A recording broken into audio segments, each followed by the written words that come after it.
அது மட்டுமல்ல, நாங்கள் எங்களுடைய இன்றைய நாங்கள் சிவர்களாக இருக்கின்ற பொழுது நாங்கள் படிக்கின்ற காலத்திலேயும் விவசாயத்தில் நாங்கள் ஈடுபட்டவன் தான். நானும் விவசாயத்திலே பங்கு பெற்றவன் அவன். அந்த வகையில் எனக்கு மகிழ்ச்சியாக இருக்கின்றது. அதால் வருகின்ற அந்த உற்பத்திகள் வருகின்ற பொழுது இருக்கின்ற சந்தோஷம் எதிலும் கிடையாது.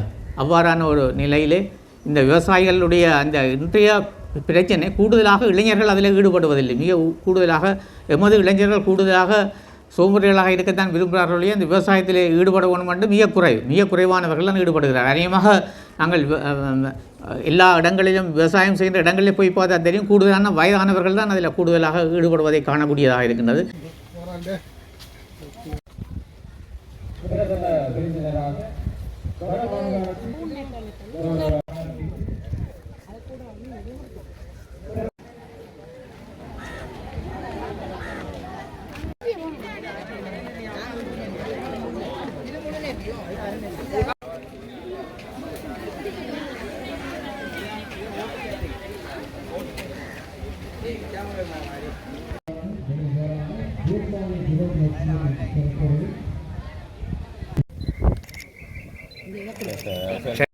வேதநாயம் ஐயா அவர்களே மற்றும் எமது பிரதம செயலாளர் இளங்கோவன் சார் அவர்களே, எமது அமைச்சின் திணைக்கள தலைவர்களே, ஏனைய மத்திய விவசாய திணைக்களத்தில் இருந்து கலந்து கொண்டிருக்கும் உத்தியோகத்தர்களே,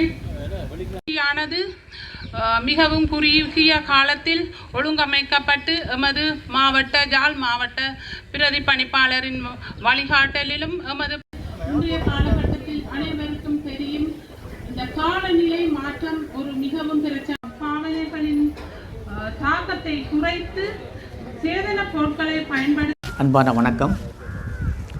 காலநிலை மாற்றத்தை எதிர்கொண்டு சூழல் நேயமான நிலைபெறான விவசாய யோநோக்கி என்ற தொனிப்பொருளையே நடைபெற்று கொண்டிருக்கின்ற இந்த கண்காட்சிக்கு தலைமை தாங்கி நடத்துகின்ற மாகாண விவசாய பணிப்பாளர் திருமதி செந்தில்குமாரன் அவர்களே, மற்றும் இன்று நிகழ்விலே சிறப்பு விருந்தினராக கலந்து கொண்டிருக்கின்ற எமது பிரதம செயலாளர் திரு இளங்கோவன் அவர்களே, மற்றும் விவசாய அமைச்சினுடைய செயலாளர் திரு ஜெகு அவர்களே, மற்றும் பொதுச்சேவை ஆணையர்களுடைய செயலாளர் திரு திருவாரன் அவர்களே, மற்றும் விஞ்ஞான கூட்டத்தினுடைய துறை தலைவர் பேராசிரியர் ரவிராஜன் அவர்களே, மற்றும் இங்கே வருகை தந்திருக்கின்ற ஏனைய துணைக்கழகங்களின் தலைவர்களே, உத்தியோகத்தர்களே, உங்கள் அனைவருக்கும் எனது அன்பான வணக்கம்.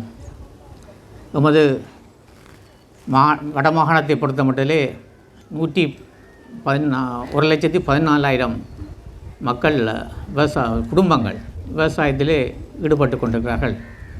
எமது பிரதேசம் விவசாயத்துக்கு ஏற்பட்ட ஒரு பிரதேசம்தான். ஆனால் பல அழிவுகளை, பல இடப்பெயர்வுகளை ஏற்பட்டு மிகவும் அழிந்து போயிருக்கின்ற எமது பிரதேசத்திலே அந்த விவசாயிகளது வாழ்வதரம் மிகவும் உயர வேண்டும், அவர்களுடைய நில உயர வேண்டும் என்றதான் எல்லோருடைய எதிர்பார்ப்பாயும் இருக்கின்றது. அதற்கு அவர்களுக்கு நாங்கள் வருகின்ற காலநிலை மாற்றத்துக்கு ஏற்ப நவீன முறைகளை நாங்கள் புகுத்த வேண்டி இருக்கின்றது. நாங்கள் நவீன முறைகளை புகுத்தாமல் விட்டால் அவர்களுடைய உற்பத்திகள் பெருமளவிலே வீழ்ச்சியடையும். அவர்கள் தங்களுடைய விவசாய தொழிலே கைவிட்டு விடுவார்கள். பல வேளைகளிலே நாங்கள் அறியக்கூடியதாக இருக்கின்றது. அல்லது நாங்கள் அரசாங்க அதிபராக இருந்த காலத்திலும் பல பேர் சொல்வார்கள், அவர்கள் முதலாவது முக்கியமான பிரச்சனை சந்தைப்படுத்தல் தான் மிக முக்கியமான ஒரு பிரச்சனை. அவர்களுக்கு சில பயிர்களை விலை கூடியதென்று செய்வார்கள். அந்த நேரம் அவர்களுக்கு விலைகள் குறைந்தவுடனே பிறகு அவர்கள் அந்த பயிரை கைவிட்டு விடுவார்கள். இவ்வாறான ஒரு நியாயமான விலையிலே அவர்களுக்கு அந்த சந்தை வாய்ப்பு அவர்களுக்கு கிடைப்பதில்லை. அது ஒரு மிக முக்கியமான பிரச்சனை. அது மட்டுமல்ல, இன்றும் காலையிலே ஒரு ஆள் தொலைபேசியில் எடுத்தார், நாங்கள் படுகின்ற வேதனைகள் என்று சொல்லி ஒரு விவசாயி என்னுடன் கதைத்தார். என்னென்றால்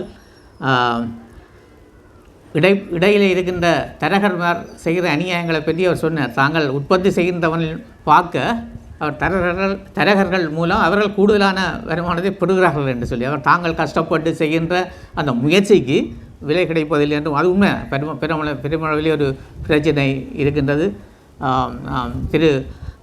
முதல் நான் அரசாங்க அதிபராக யாழ்ப்பாணத்தில் இருந்த காலத்தில் கௌரவ ஆளுநராக இருந்தவர் திரு பள்ளியக்கார் அவர்கள் இருக்கின்ற பொழுதும் அதை ஒரு மாற்றம் செய்ய வேணும், இந்த சந்தைகளிலே அப்படியான ஒரு திட்டம் இருக்க வேணும் என்று சொல்லி பாடுபட்டவர். அவர் அதிர்ஷ்டவசமாக அவர் மிகவும் விரைவிலே அவர் போய்விட்டார்.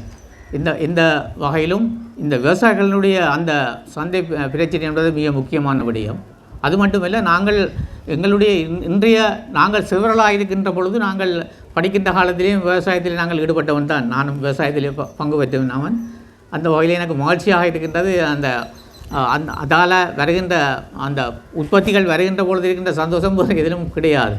அவ்வாறான ஒரு நிலையிலே இந்த விவசாயிகளுடைய அந்த இன்றைய பிரச்சனை கூடுதலாக இளைஞர்கள் அதில் ஈடுபடுவதில்லை. மிக கூடுதலாக எமது இளைஞர்கள் கூடுதலாக சோம்பேறிகளாக இருக்கத்தான் விரும்புகிறார்களே அந்த விவசாயத்தில் ஈடுபட வேணும் என்று மிக குறைவானவர்கள் தான் ஈடுபடுகிறார். அதிகமாக நாங்கள் எல்லா இடங்களிலும் விவசாயம் செய்கின்ற இடங்களில் போய் பார்த்தா தெரியும், கூடுதலான வயதானவர்கள் தான் அதில் கூடுதலாக ஈடுபடுவதை காணக்கூடியதாக இருக்கின்றது.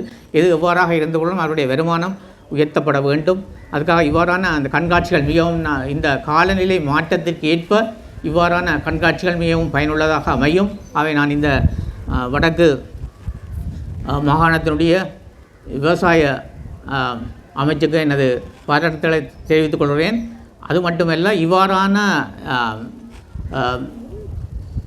கண்காட்சிகள் பெரிய அளவிலே இங்கு இருந்தாலும் சிறிய அளவில் இருந்தாலும் மற்ற மாவட்டங்களிலும் அது செய்யப்பட வேண்டும். மற்ற மாவட்டங்களிலும் அந்த மாவட்டத்தின் என்னென்ன பயிர்களின் தகமைக்கு ஏற்ப அந்த பயிரிடுவதற்கு தகமையுள்ள நிலங்களுக்கு ஏற்ப அந்த பயிர்களை காட்சிப்படுத்துகின்ற நிலை மற்ற மாவட்டங்களிலும் சிறிய அளவில் இருந்தாலும் அதை செய்ய வேண்டும் என்பதை நான் உங்களிடம் கேட்டுக்கொள்கிறேன். அது மட்டுமல்ல, இந்த கண்காட்சியினுடைய முக்கியத்துவம் கீழ்மட்டங்களில் அடிமட்டங்களில் போய் சேர வேணும். அதுதான் மிக முக்கியமானது. நாங்கள் இங்கு கண்காட்சியை வைப்பதனாலே அந்த கண்காட்சியினுடைய முக்கியத்துவம் கீழ்மட்டங்களில் அடிமட்டங்களில் போய் சேராமல் விட்டால் அதில் எந்த விதமான பிரயோசனமும் இல்லை. ஆகவே கூடுதலானவர்கள் விவசாயிகள் இதனுடைய முக்கியத்துவத்தை உணர்ந்து காலநிலைக்கு ஏற்ற மாதிரியான பயிர்களை நட்டு அவர் கூடுதலான வருமானத்தை பெற வேண்டும். எந்த விதமான தரகர்களுடைய அந்த தலையீடுகள் இயன்றளவு தடுக்கப்பட வேண்டும். அவர்கள் ஒரு உன்னத நிலையை அடைய வேண்டும் என்பதுதான் எல்லோருடைய விருப்பம். அதை நாங்கள் செய்வதற்கு எல்லோரும் இணைந்து பாடுபட வேண்டும்.